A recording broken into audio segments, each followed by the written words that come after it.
اہل سنت کا یہ عقیدہ ہے کہ اللہ تعالیٰ نے اپنے حبیب کو سارے اختیار عطا فرمائے ہیں۔ حضور علیہ السلام جس کے لیے چاہے جو چیز حلال کر دیں، جس کے لیے چاہے جو حرام کر دیں۔ گویا حضور علیہ السلام کو اللہ نے مختار کل بنا کے بھیجا ہے۔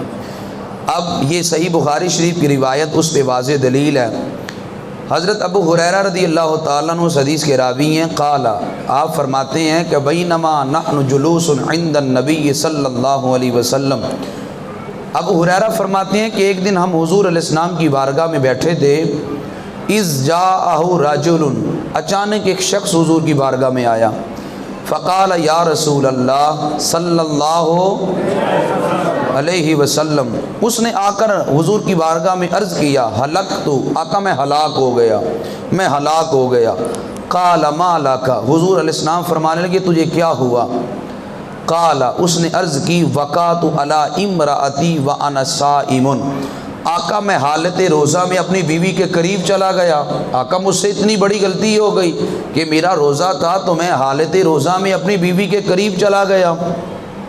فقال رسول اللہ صلی اللہ علیہ وسلم، تو اللہ کے نبی صلی اللہ علیہ وسلم نے ارشاد فرمایا، حل تجد رقبۃ تعتقها، کیا تیرے پاس غلام ہے کہ تم غلام اللہ کے راستے میں آزاد کرے؟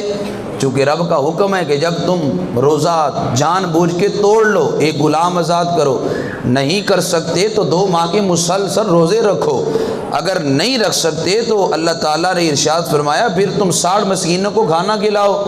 اب حضور نے اس کو پوچھا، تو نے جان بوجھ کے روزہ توڑا ہے، ایک غلام اللہ کے راستے میں آزاد کر سکتا ہے؟ قال لا، عرض کیا، آقا میں تو استطاعت نہیں رکھتا ایک غلام بھی اللہ کے راستے میں آزاد کروں۔ قال، حضور علیہ السلام نے ارشاد فرمایا، فہل تستطیع ان تصوم شہرین متتابعین، کیا 2 ماہ مسلسل روزے رکھ سکتا ہے؟ قال لا، عرض کیا، آقا مشکل ہے، میں ایک بڑی مشکل سے رکھ سکا تو میں کیسے 2 ماہ کے مسلسل روزے رکھوں گا؟ ایک بھی اگر چھوڑ دیا تو دوبارہ سارے رکھنے پڑیں گے، آقا مشکل ہے، نہیں کر سکتا۔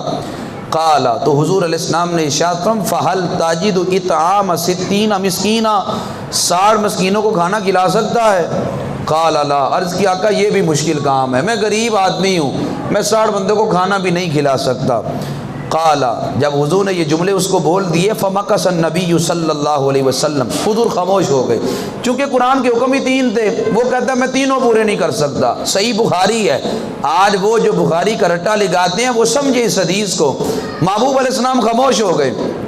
ابو ہریرہ فرماتے ہیں، فبینما نحن علی ذالک، کچھ دیر حضور اسی حالت میں خاموش رہے۔ کیا ہوا؟ اوتی النبی صلی اللہ علیہ وسلم بعرق فیہا تمر، حضور کی بارگاہ میں کھجوروں کا ٹوکرا بوڑھی اماں لے کر آ گئی اور لا کر اس نے حضور کے سامنے رکھ دیا۔ قال این السائل، حضور علیہ السلام ارشاد فرمانے لگے، کہاں ہے وہ سوال کرنے والا جس نے ابھی ابھی آ کے سوال کیا تھا کہ میں حالت روزہ میں بیوی کے قریب چلا گیا، میرے لیے حکم کیا ہے، وہ کہاں ہے سائل؟ قال انا، تو وہ کھڑا ہو گیا، عرض کیا، آقا وہ میں ہوں۔ قال، حضور علیہ السلام نے فرمایا، خذ ھذا، جملہ پہ غور کرنا، خذ ھذا، یہ ٹوکرا پکڑ، فتصدق بہ، جا کر مدینہ کی گلیوں میں تقسیم کر دے، تیری طرف سے کفارہ ادا ہو جائے گا۔ یار یہ قرآن کا حکم تو نہیں تھا، قرآن تو کہتا ہے غلام آزاد کرو، نہیں کر سکتے تو پھر 2 ماہ کے مسلسل روزے رکھو، نہیں رکھ سکتے تو 60 مسکینوں کو کھانا کھلاؤ۔ تو عرض کیا، آقا کچھ بھی نہیں کر سکتا، میرے حضور کا اختیار دیکھیں۔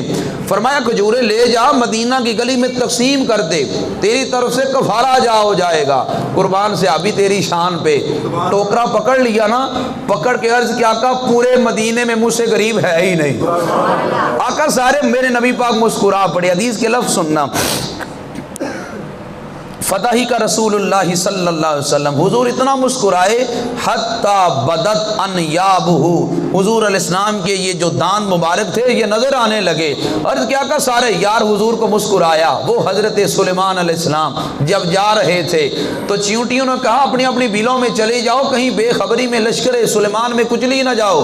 فتبسم ضاحکا من قولها، حضرت سلیمان نے چیونٹی کی بات کو سنا تو مسکرا پڑے۔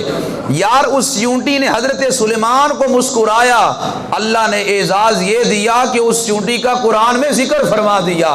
اگر اگر وہ چیونٹی حضرت سلیمان کو مسکرائے اللہ قرآن کی زینت بنا دے تو جب اس صحابی نے میرے نبی کو ہنسایا ہوگا تو اللہ نے تو جنت کے 8 دروازے کھول دیے ہوں گے۔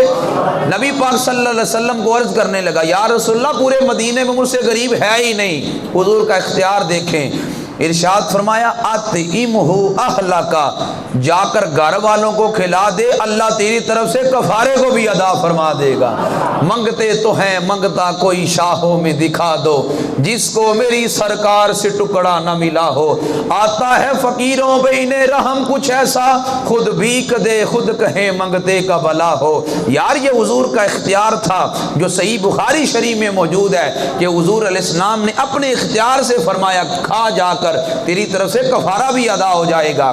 دوسری حدیث بخاری شریف کی وہ بھی ہے، نبی پاک صلی اللہ علیہ وسلم نے عید الاضحیٰ کے دن اعلان کیا، فرمایا جس بندے نے ہماری نماز سے پہلے نماز پڑھی اس کی کوئی نماز نہیں ہے۔ ارشاد فرمایا جس بندے نے میری قربانی سے پہلے قربانی کر لی اس کی بھی کوئی قربانی نہیں ہے۔ حضرت ابو بردہ رضی اللہ تعالیٰ عنہ کھڑے